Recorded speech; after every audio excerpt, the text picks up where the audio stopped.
In this short video, I want to talk about the optimal point for the consumer. And this has to do with some of the material that was in Chapter 6. In Chapter 6, what we had talked about was the fact that the consumer is trying to maximize their utility while spending all of their income.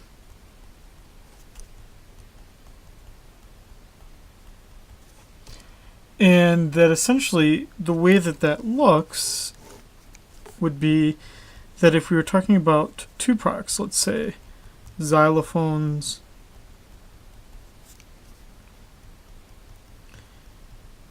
and cars.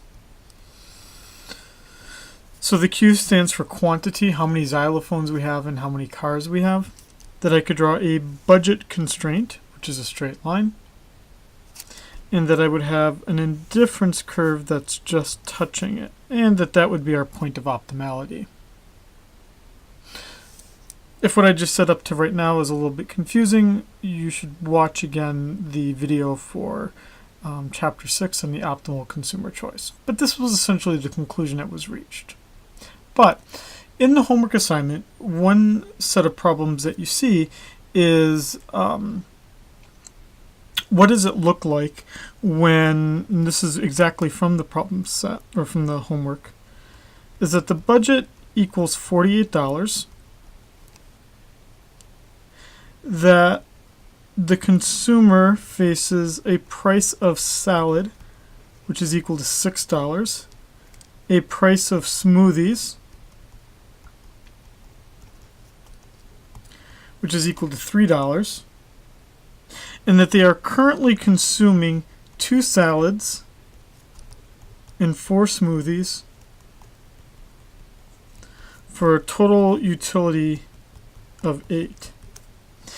And you're asked to find the optimal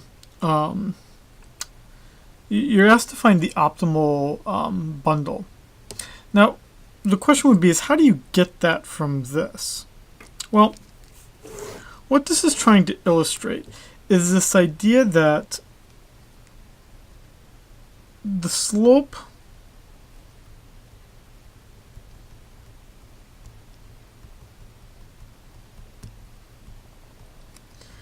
of the indifference curve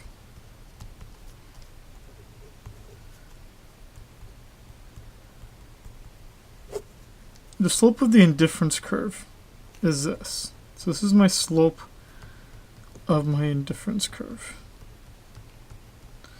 And that the slope of my indifference curve is called the marginal rate of substitution. And it's equal to the marginal utility of the product that's on the x-axis over the marginal utility of the product that's on the y-axis, with this being my x-axis and this being my y-axis. So if we were to use this example here, it would be the marginal utility of xylophones over the marginal utility of cars. We don't exactly know what's on the x or the y-axis in the salad smoothie world, and it's fine if you don't. You just have to be consistent with what you do. By that I mean, in some sense it doesn't matter whether I put salad on the x-axis or the y-axis. I just need to always keep it on that point. So when you see a problem like this, start to draw the picture of what it looks like, and that will help you kind of visualize what's going on here. So I'm going to put salads on the x-axis, no particular reason why. And I'm going to put smoothies on my y-axis. Now I have a budget of $48. For salads, that would mean that the maximum number of salads I could buy are 8. How did I get that? Because that would be 48 divided by 6. A total budget divided by the price of salads. And then for smoothies, 48 divided by 3, which would be 1 and 6, 16. My y-axis will be 16. Okay, so now I'm going to connect these two dots. There's my budget constraint. Now, in terms of how the indifference curves looks, we don't really know, but we know that's going to look like this.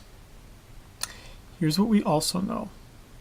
What we also know is that the optimal marginal utilities have to be at a 2-to-1 ratio. Now we know that because salads cost twice as much, which means that the utility that comes from it, the marginal utility that comes from it, has to be twice as much. So what that brings us to is the optimal bundle. The optimal bundle has to be in a 1-to-2 ratio. And the one option that you have in this problem is one where there are 4 salads and there are 8 smoothies. That fulfills our 1-to-2 ratio.